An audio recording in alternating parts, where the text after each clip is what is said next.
So here's how it's going to work. We're going to start with the biggest trade of the day and work our way down.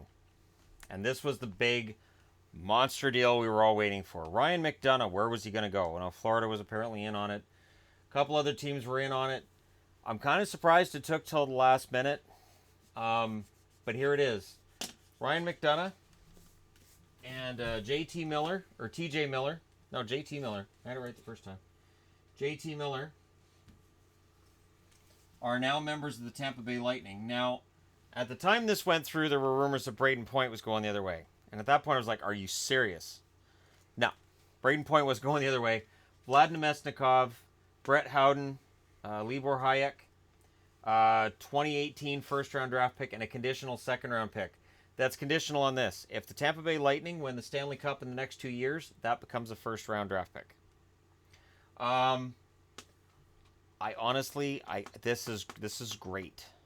Tampa picks up a top 4 defenseman, pushing Girardi down to the bottom pairing, and they pick up Miller for Namestnikov. This to me is a minor upgrade for me to Tampa. Okay, McDonagh's a huge add on the blue line. I would say Miller is. I put him just barely ahead of Namestnikov.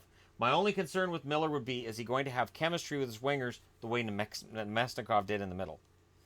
And really, the Rangers, the only thing I wonder is, out of what they acquired, is it enough to replace McDonough and Miller? That's my only concern. Because to me, Tampa wins this one going away, even with potentially 2 first-round draft picks, because if this becomes a first-round draft pick, that means they won the Stanley Cup. And you don't win the Stanley Cup and then look back and go, well, we lost that trade, so it sucks. For example of that, it would be the Calgary Flames when they traded away Brett Hull to St. Louis for Rick Walmsley and Rob Ramage. At the time they won that Stanley Cup, people are like, well, yeah, Brett Hull's going to be a big star, but they won the Stanley Cup, so you can't really criticize them too much. What the Rangers got back for McDonough and Miller is kind of awesome, because Howden projects to be a decent forward. Hayek projects to be a decent defenseman, and 2 first-round draft picks this year. It's a deep draft. Yes, it could be number 31, but there's that conditional second too, so that's big.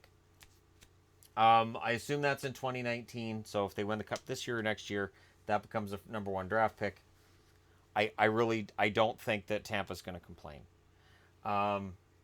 I don't have a whole lot to add to this other than I can't wait to see how these Lightning are going to play down the stretch, because in adding McDonough,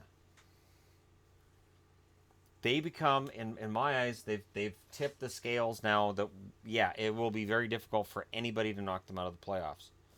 Because you look at that blue line now, and it's intense. The only thing that apparently may have held this up is they really wanted to get Coburn's contract off the books, and they weren't able to do it. So watch for Tampa to look to trade Coburn again during the summer, going into the summer, maybe at the draft, for anything they can get just to get him off the books.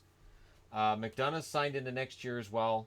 Miller's not a UFA. They don't have to worry about it. Tampa's in really good shape going forward. And that's what's going to really make people sick, is that the teams that are at the top of the league right now, they're strong, and they may be strong for a while.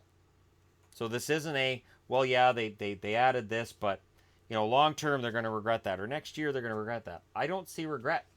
And for the Rangers, if you're going to do a rebuild quickly, this is how you do it.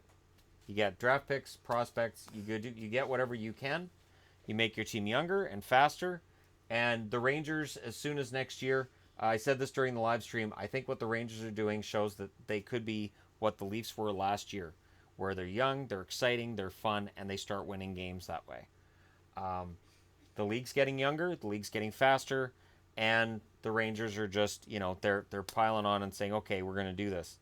Because with what the Rangers have done over the last, week, the Rick Nash deal and now this one, they've done a very good job for themselves. The Rangers now have a ton of draft picks, ton of prospects. They've got younger. They've added Spooner and Namestnikov down the middle. So it may be center by committee.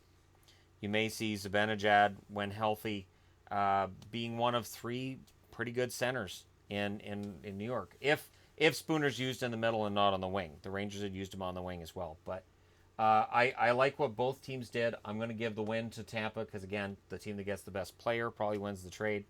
I would go with McDonagh, but honestly, considering what the Rangers were giving up, they did very well for the return they got. But let me know what you guys think in terms of who you think won or who lost, that kind of thing. Hit the like and subscribe buttons if you're browsing your way through. And thank you so much for watching. I'll talk to you again soon.